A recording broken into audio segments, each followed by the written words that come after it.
Jason Fitz with Yahoo Sports, sitting with Blake Anderson, hanging out with us. This is important, is the podcast. It is important. I was just talking before we started about my massive fandom of Workaholics. You have helped me through many a night when I was melting on my couch. Sure. Which I am saying very politely, yes. and I appreciate that. What for you guys? You guys were here last year with the Super Bowl experience in New Orleans. I know, because every time I saw you guys on Instagram, I was like, why was I not at the bar? Right. What's it like coming into another city, another Super Bowl experience? Like, how has this all felt for you? It's actually awesome. I think San Francisco is really representing well. I'm from the Bay Area. I was born in the East Bay, Concord, California. So it is a bit of a homecoming for me, and I'm very pleasantly surprised with how the city has cleaned up a little bit during this week. Cleaned up? Okay. Well, I think it's the first, this is our first day here. I think by Friday it's going to be really manny in the streets, and I'm excited for that. I'm excited for the Bud Bowl shirt that you're wearing right now. Thank you. Did you have a rooting interest watching the Bud Bowl, growing up? Yeah, I was always a Bud Ice guy. Okay, yeah. They're not represented, but They should be. I'm a Bud Ice guy. That was actually the first beer I ever drank was a Bud Ice. I was like, I want a Bud Ice. I told my friend who was over 21, please let me get a Bud Ice.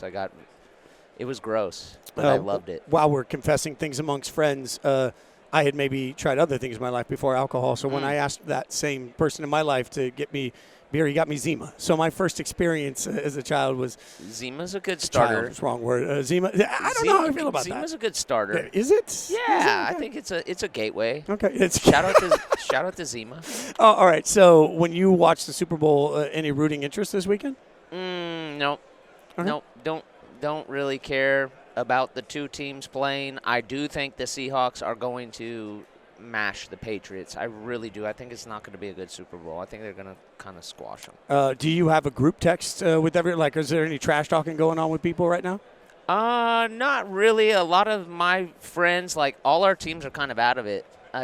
Nobody's really Patriots or Seahawks fans. Everybody's kind of claiming it's going to be a snore fest, but I'm excited. I'm excited to see it in Levi Stadium. That'll be really beautiful. And that is actually a beautiful thing that you get to go to the game, right? Yeah.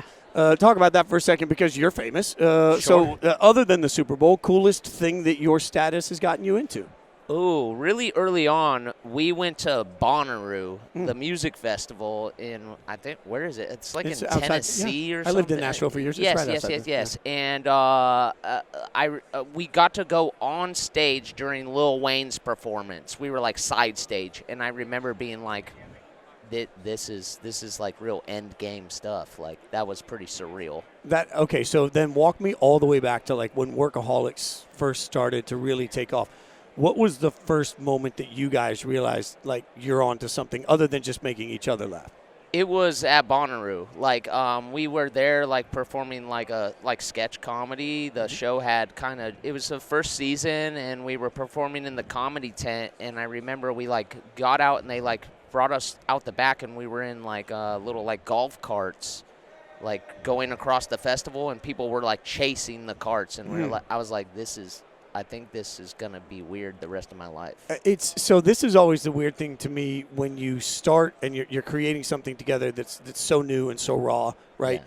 And then over time you become really successful, right? Yeah. How do you keep the edge that made it what it was in the beginning when maybe you're not in the same spot anymore in life to have that same edge? Well, I think we're really fortunate in that a lot of where our comedy comes from is just us being us. It's an elevated place, but it's just kind of luckily people, I think, just respond to us as ourselves. So you don't overthink it, just kind of be you. Okay, so if the three of you were coming into this as a football team, which one of you is the quarterback? Who's QB1? He's the one that really runs the thing. Ooh, I'm creating beef. I would say Anders, because he's cerebral. He's the writer of our crew. I feel like we look to him because he is a little older than us. He's an ancient person in our minds. He's an old man. So we look up to him.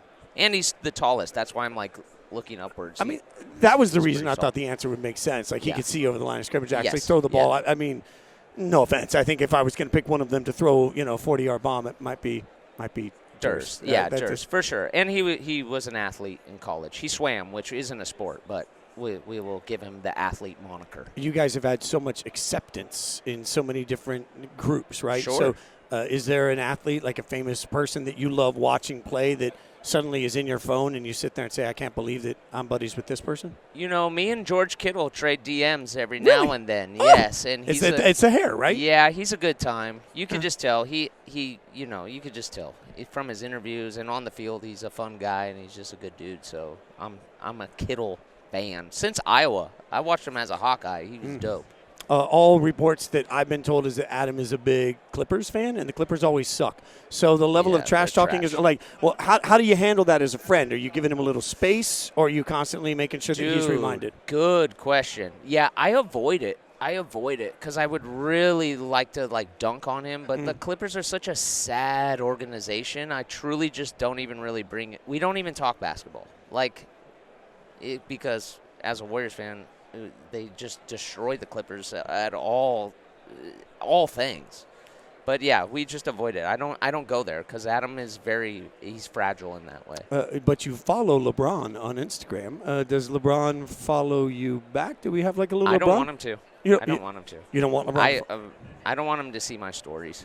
He want to get it. Okay. Get it. So you're saying, to be very clear, yeah. You are saying clearly, no to LeBron. Honestly, I might block him after this interview. So if LeBron were by some happenstance to end up this summer a Golden State Warrior, how would we feel? I'm all in. Okay.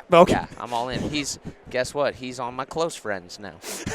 Absolutely. It's that easy. I did it with Chris Paul. I could do it with LeBron. Okay, that's an easy, honest answer. Yeah. You also, obviously, because of the Bay Area ties, you follow the Oakland A's.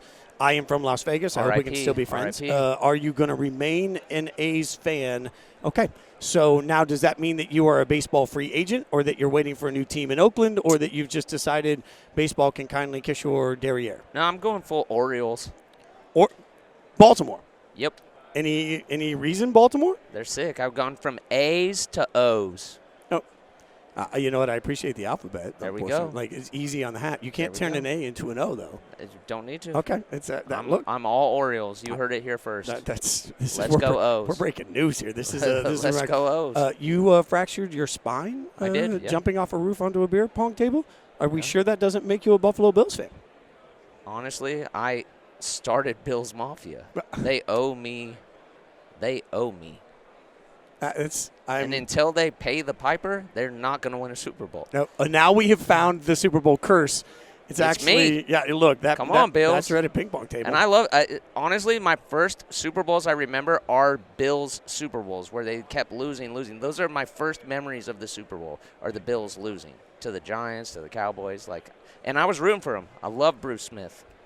You just alienated a bunch of Bills fans, but that's okay. You can do that. I love the Bills. Dude, I want them to win. I wanted them to win the Super Bowl this year. I respect that. I'm pissed they're not in the Super Bowl. I would be in Bills regalia right now.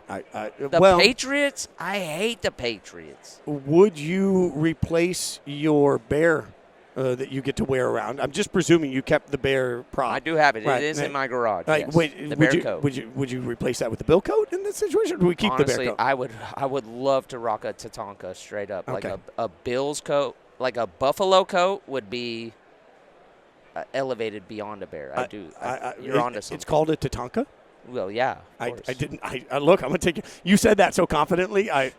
Have you not seen Dances with Wolves? But you know what? I revisit it. Great flick. Go back to the beginning here. My short-term memory on that. I saw Dances with Wolves a long time ago. I don't really. Please, and I don't watch Workaholics tonight. Watch Dances with Wolves. Okay, it's kind of the prequel to Workaholics. Do you wear the bear robe? I'm going to call it, because I got buddies that wear bathrobes around too much. Like the minute they stay in one nice hotel, all of a sudden they think that all they ever have to do is wear. Sure, it's a status symbol. In my mind, you're just lounging around watching, a Golden State game, just letting it free fly with the robe. In the bear robe? Yeah. No, it stays pretty dusty in the garage. I'll be honest, the teeth on it are really sharp. daunting. So anytime like you kind of swing forward, you kind of get bit in the top of the head by the bear. I don't know, though. I feel like you could walk around downtown San Francisco and, like, there'd be a fear factor to that, too. I'm in on this. If you could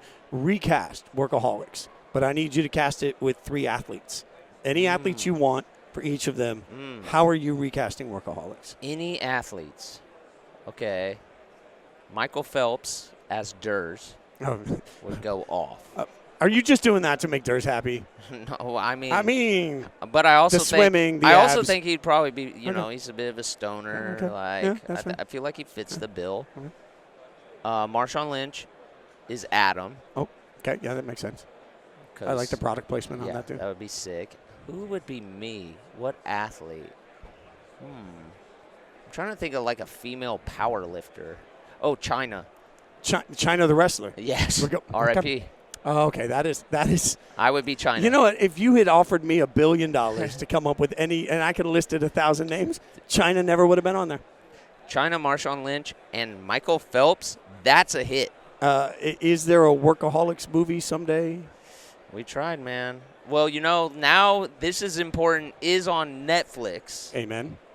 The visual of it, of course, you can listen to podcasts anywhere, but the visual of This Is Important is on Netflix. So maybe Netflix is the place that finally puts Workaholics movie on the map. I don't want to be in the movie. Well, I mean, I'd be in the movie. I don't need to be in the movie. I just want to be side stage. Sure. You guys are my Little Wayne, and I'll just get ripped on the side and then come out and let you know how I think of the performance as we go. Is that Absolutely. Good? Absolutely. I appreciate your time. Enjoy San Francisco. It's will. awesome to get to hang out with you. Congrats on just a wildly incredible career of success. Thanks for hanging out with me. Thanks. I appreciate it. Thanks. Thank you so much. Dances with Wolves.